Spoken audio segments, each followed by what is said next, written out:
Hey everybody, we are back here at Twisted Pine Farm. We have a new video. I'm going to show you today how you can save money by pressure canning stuff you find on clearance at the grocery store. So this is a method of rebel canning. I have some 18% coffee cream that I got on clearance. I basically got 4 for the price of 1, if you can tell by the prices here. And they're expiring in the next couple days, but like really they're not because they're sealed.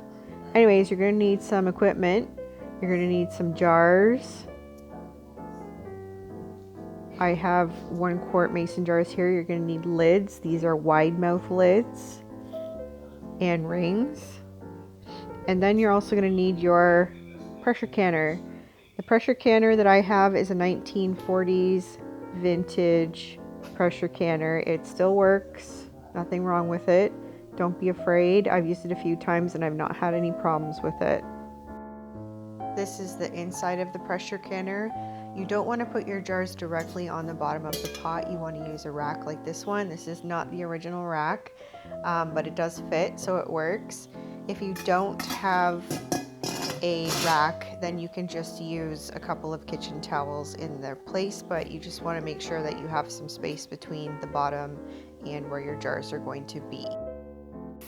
Now you want to add some water to your pressure canner. The beauty of a pressure canner is that you don't need as much water as you do in your water bath canning.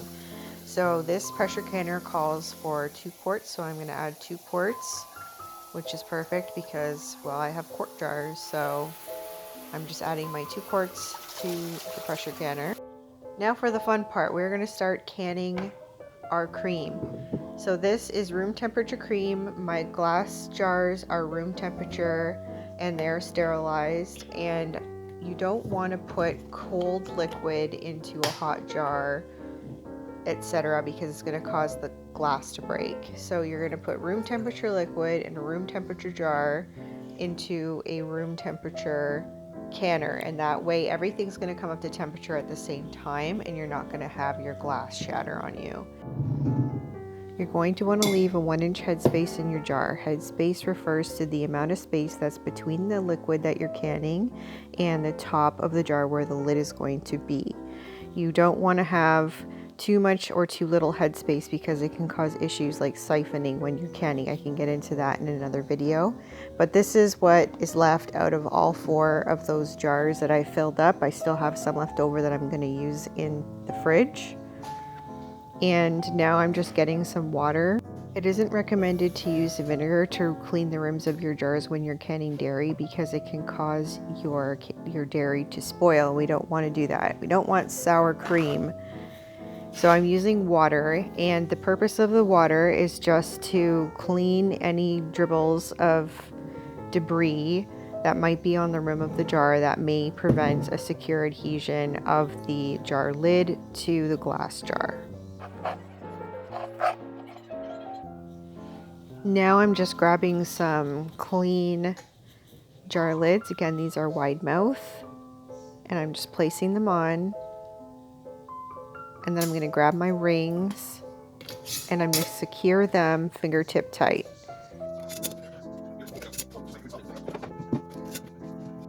So we're over at the stove now.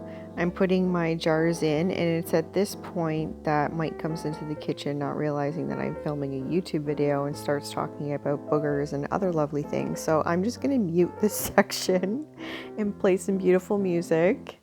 But what I'm doing is I'm just loading the pressure canner up, and I'm going to close the lid. I do not recommend closing the lid with one hand, which is what I'm about to do, but I was trying to show you that on the front of this pressure canner there is an open label where it's at now, and then I'm switching it over to closed. So that's how you know it's closed. I'm sure for its time it was cutting edge technology. Now you're going to set your burner to high. When you see a steady stream of steam coming out of your vent hole, you need to set a 10-minute timer to vent all of the steam out of the pressure canner so you can put your weight on. I don't have a weight, I have a petcock, and I actually made a really big mistake because I should have put this on, in the open position while the pressure canner was cold. So here I am trying to put this on while there's steam coming out, which wasn't a good idea. I'm basically like risking my skin here. But yeah, I kind of like flung it on here and then got out of the way really quick. And then I'm trying to like tighten it because you got to get it on firmly. There's like a notch that you have to get it into. So then I managed to grab my oven mitts and I got it on. And here we are, the steam's still coming out, so I gotta close it really quickly. And that is going to close the pressure canner, stop the steam from escaping, and the pressure canner will start building pressure. Don't do what I did. Make sure that you are paying attention to what you're doing and you're prepared. Now our pressure canner is almost at 10 pounds of pressure. That is the pressure that's required for my elevation. You need to check your elevation. But basically what you want to do for this cream is you want to get it to the pound for your elevation. So mine's 10. At 10 pounds, once the gauge reads 10 pounds, you want to turn the heat off so that the pressure canner starts to depressurize on its own and it's not going to continue to cook and build pressure. I'll leave a link below in the description box for a website in which you can check your elevation. So yes, my pressure gauge just hit 10 and I'm turning my heat off. And we're just going to leave the pressure canner to sit and cool down on its own. Okay, so it's been about half an hour. I've let the pressure canner sit and it has totally depressurized on its own. So we're going to open it. As long as you can't hear any kind of steam escaping or water boiling, you should be okay. Just make sure to lift the lid away from your face so that the steam is not going to hit you in the face when you open it. See all the steam coming out? So I am going to remove these jars with my jar tongs. You'll see them in a second. But when you lift them out of the pressure canner, you want to make sure that you're not tipping the jar.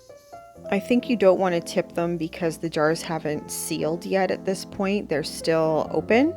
So if you tip it, then you might get something that spills over the edge and it could ruin your seal. So you want to lift them straight up with your tongs and put them over on your counter on a kitchen cloth. Over on the kitchen counter, I have my cloth ready, my tea towel, and you just want to put your jars on the tea towel because now your jars are hot and your counter is room temperature. So you don't want to put a hot jar on a cold counter. Putting a hot jar on a cold counter could cause thermal shock and cause your jars to crack. So we have the towel down just as an insulator, and we're gonna let these guys hang out and cool down naturally on their own over the next 24 hours. Okay, it has been 24 hours. I'm just checking my tops. I'm just making sure that all of the tops have depressed and they're firm and tight.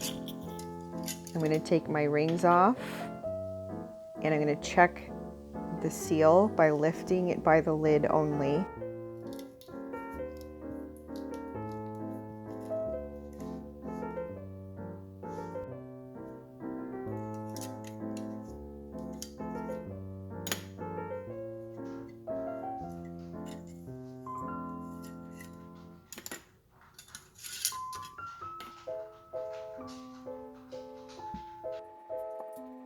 As you can see, everything's sealed properly. I did have some siphoning, so my jars were dirty. I recommend washing your jars in soapy water.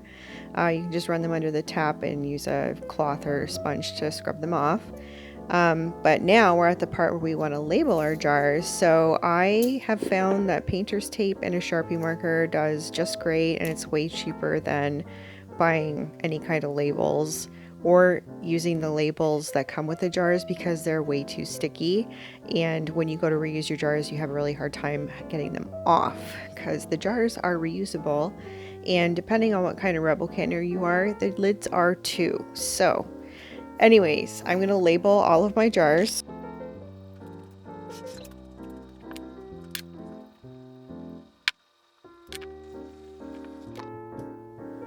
And there you have it, guys. We're done. We just canned a whole bunch of cream at a cheap price, and we're going to keep it for, I believe, shelf stable for a year. But if you want, I can test that. I did this February 21st, 2024, and when I run out of cream, I can make a video and tell you how it is. Thanks for watching, and I hope you tune into my next video.